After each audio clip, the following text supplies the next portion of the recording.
अरे मेरे प्यारे बहुजन समाज के साथियों, होश में आओ, जगो। इसी तरह से बाबा साहब के जमाने में जब हमारा संपूर्ण देश जब ये गुलाम था, हमारा देश का जो हमारा जो बहुजन जो समाज है, जो हमारे दलित समाज हैं, इसी तरह से सताए जाते थे, इसी तरह से मारे जाते थे। आज 78 साल हो गया तो भारत हमारे देश की आजादी का, तो आज तक भी हमारा समाज उस आजादी को महसूस नहीं कर पा रहा है। जैसे हमारा जब देश गुलाम था तो इसी तरह से हम लोगों के घर जलाए जाते थे, इसी तरह से माँ बहन बेटियों के साथ में जबरदस्ती कार्य होते थे, और इसी तरह से हमारी माँ बहन बेटियां। नमस्कार साथियों, जय भीम, नमो बुद्धाय।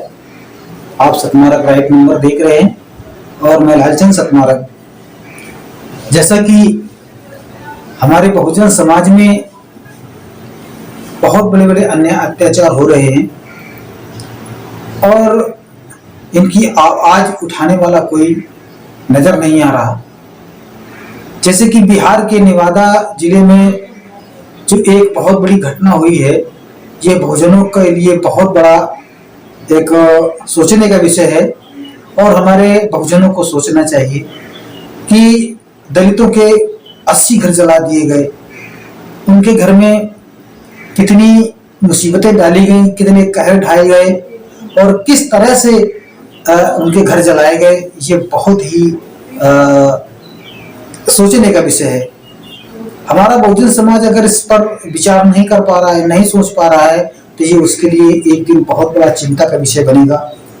किस तरह से उनके बच्चे बिलख रहे हैं, उनकी महिलाएं वहाँ की तड़प रही हैं, रो रही हैं और वहाँ उनके खाने तक के लिए नहीं है। उनकी जो खाना बनाया था, खाना खाने जा रहे थे, हाँ, खाना तक नहीं खा पा रहे और वहाँ पर जो तो ऐसे दरिंदे लोग आए, वहाँ पर आग लगाया, आग लगा करके इनके घर को जला दिया गया। ये बहुत ही निंदनीय है और ये सब मैं तो ये कहूँगा कि ये सब इतने जो आताताई लोग हैं, जो अन्यायी लोग हैं, जो अत्याचारी लोग हैं, ये लोग सब कहाँ पलते हैं, ये सब कहाँ रहते हैं, कहाँ पैदा होते हैं, आखिर में इसका उनका गुरु है कौन? मेरे प्यारे साथियों, बहुजन समाज के लोगों, चिंतन करो, मनन करो। एक एक करके सभी लोग बारी बारी से मारे जाओगे। आज यहाँ पर देखिए इतना बड़ा कांड हुआ और जो संविधान बचाने की बात करने वाले जो हमारे नेता लोग हैं, वो सब कहाँ चले जाते हैं। आज वहां पर देखिए भीम आर्मी पहुंचती है और पहुंच करके भीम आर्मी के लोग किस तरह से वहां पर उनका साथ सहयोग करते हैं और वहां पर कोई भी नेता अभी नहीं पहुंच पा रहा है। जाते हैं अपनी राजनीति बात करके वहां से चले जाते हैं, मगर उनके दर्द और उनकी पीड़ा को वहां पर केवल एक ही ऐसे लोग हैं, भीम आर्मी है, जो वहां पर इनके कष्टों को, इनके दुखों को, इनके दर्दों को वो महसूस कर पा रहे हैं। और देखिए वो क्या कह रहे हैं। मैंने उनके बयान को बहुत अच्छा से सुना, वो सियासत कर रहे हैं। आज भीम आर्मी यहाँ 7 बजे से है, यहाँ पूरे इलाके में आप पूछ सकते हैं कि भीम आर्मी सबसे पहले पहुंची है और जितने भी मीडिया वगैरह आए हैं या जितना भी ऑफिसर आए हैं, सुबह से मैंने डीएम के पास फोन करके यहाँ सारा मूलभूत सुविधा, नाश्ता का, खाना का, अभी स्कूल में वैकल्पिक व्यवस्था, अगर पानी पड़ गया तो कहाँ रहेगा, तो स्कूल में रहने का वैकल्पिक व्यवस्था करवाया, पंखा लगवाया, जनरेटर लगवाया। क्योंकि इसको इतना पहले से निर्भर कर दिया गया है, ये इसको इतना दबा दिया गया है, इसके साथ में इतना शोषण हुआ है। अब इनके जो घर जलाए गए हैं, कितना निंदनीय है, कितना शर्मसार कर देने वाला है। तो इस शर्म से यहाँ की जो बिहार की जो सरकार है, इसको चिल्लू भर पानी में डूब करके मर जाना चाहिए। जैसे कोई पालतू कुत्ता होता है, वो मालिक के लिए भौंकता है और मालिक के इशारे पर सामने वाले को काटता है।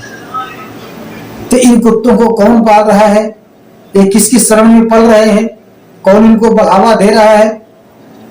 कोई ना कोई तो जरूर इसके पीछे किसी न किसी का हाथ होगा, जो इस समाज को ये सताने का काम कर रहे हैं। एक यही नहीं, अभी एक और बहुत बड़ी घटना हुई, जो कि जहां पर राम भगवान जहां पर रहते हैं, उन्हीं के मकान में उनकी रक्षा सुरक्षा करने वाली एक 15 साल की लड़की जो पढ़ रही थी, वहां पर वो सफाई कर्मी का काम कर रही थी, वहां साफ सफाई का काम कर रही थी। किस तरह से दरिंदों ने उसके साथ में रेप किया, बरगलाया, बहला फुसला करके ले गए। एक नहीं कई लोगों ने उसके साथ में गलत काम किया और उसको शासन प्रशासन भी उसका साथ नहीं दे रहा है। देखिए अभी इस घटना में वो लड़की अपने मुंह से बता रही है कि उसका प्रशासन उसके साथ में क्या व्यवहार करता है और प्रशासन बोला, मेरे माँ बाप से बोला कि अपनी लड़की की अगर इज्जत चाहते हो तो कहीं भी बाहर मत निकलने दो, मीडिया पे ना शोने होने दो, नहीं तो इज्जत जाएगी, कहीं शादी ब्याह नहीं होगा। आ रहा है खासकर ये सब दलितों के ऊपर ही क्यों हो रहा है? ये दलितों के ऊपर अगर हो रहा है तो दलितों को भी सोचना चाहिए। आज हमारे बहुजन समाज में कोई मुसीबत, कोई आपत्ति, कोई भी घटना अगर घटती है तो हमारे जितने भी राजनीतिक जो नेता लोग हैं, ये बाबा साहब के तवा पर राजनीति की रोटी सेकते हैं। हमारे मसीहा डॉक्टर भीमराव अंबेडकर जी का नाम लेकर के हमारे इस दलित, शोषित, वंचित, दबे लोगों को दबाने का काम करते हैं, उनको लूटने का काम करते हैं। आज अगर कोई इनकी बात कहने वाला है तो एक ही भाई है, चंद्रशेखर आजाद। अगर हमारा पूरा देश अपनी मर्यादा को बचाना चाहता है, अपने हक को पाना चाहता है, अपने अधिकारों को पाना चाहता है, तो भाई चंद्रशेखर की ओर एक बार देखो और उनके विचारों को सुनो, उनको साथ दो।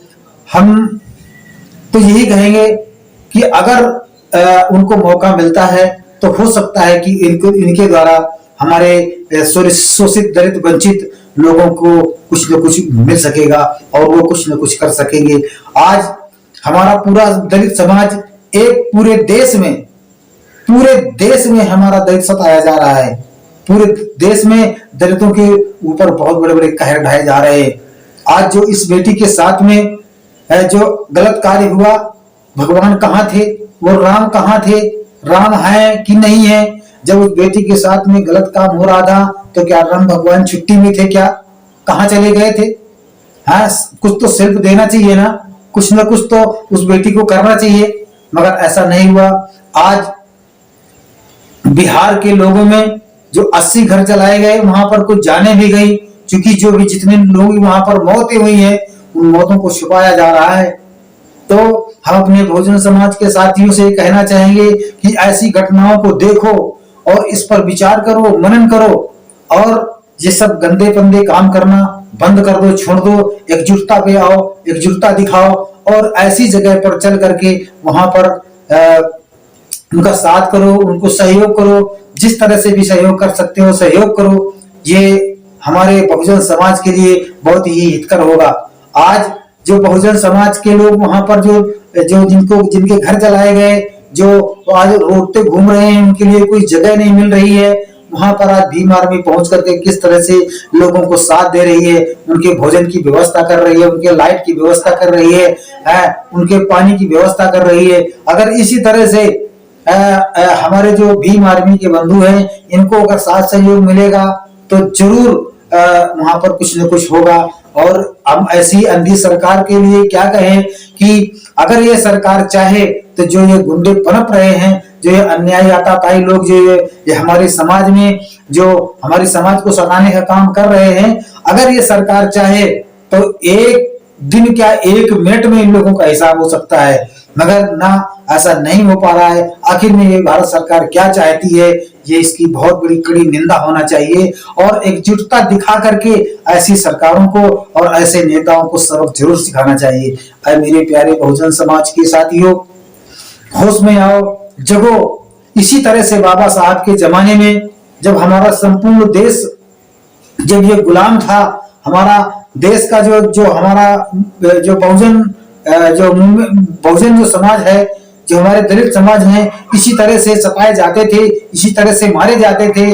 आज 78 साल हो गया तो भारत हमारे देश की आजादी का, तो आज तक भी हमारा समाज उस आजादी को महसूस नहीं कर पा रहा है। जैसे हमारा जब देश गुलाम था तो इसी तरह से हम लोगों के घर चलाए जाते थे, इसी तरह से माँ बहन बेटियों के साथ में जबरदस्ती कार्य होते थे और इसी तरह से हमारी माँ बहन बेटियां सताई जाती थी, जबरदस्ती इनके साथ में रेप होता था। आज उसी तरह से हो रहा है। हम ये तो कहेंगे कि हमारा देश गुलाम था, हमारा देश गुलाम था, अंग्रेजों का गुलाम था। लोग कहते हैं कि अंग्रेजों का शासन हमारे भारत देश में था, मगर हमारा जो देश का जो ब्राह्मण था, जो मनुवादी था, वो ब्राह्मणों का गुलाम था और हमारा जो दलित शोषित वर्ग था वो ब्राह्मणों का गुलाम था। यानी कि ब्राह्मण अंग्रेजों का गुलाम था और ब्राह्मण का गुलाम हमारा समाज था। तो हमारे देश का अभी दलित आजाद नहीं हुआ, हमारे देश का सवर्ण आजाद हुआ है। तो इसलिए ये हमारे साथ में अन्याय अत्याचार हो रहा है और बाबा साहब ने इसीलिए अपने बहुजन समाज की लड़ाई लड़ी और इनको साथ क्यों देगा, वो तो अपने समाज की आजादी चाहते थे। मगर आज भी हमारा देश, हमारा बहुजन समाज आजाद नहीं है। इस आजादी को पाने के लिए इस कुछ लड़ाई लड़नी पड़ेगी और इन आताताइयों को समझना पड़ेगा। हमारा जो मूल्यवासी है इस संविधान को लेकर के क्यों चल रहा है, ये संविधान की बात क्यों कर रहा है, वो इसीलिए कर रहा है कि संविधान मेरे बाप ने बनाया है, संविधान मेरे मसीहा ने बनाया है। मैं अगर संविधान के खिलाफ काम करता हूं तो मेरे बाप का अपमान होगा, मेरे मसीहा का अपमान होगा। इसलिए उस संविधान के दायरे पे रह करके कोई भी काम करता है।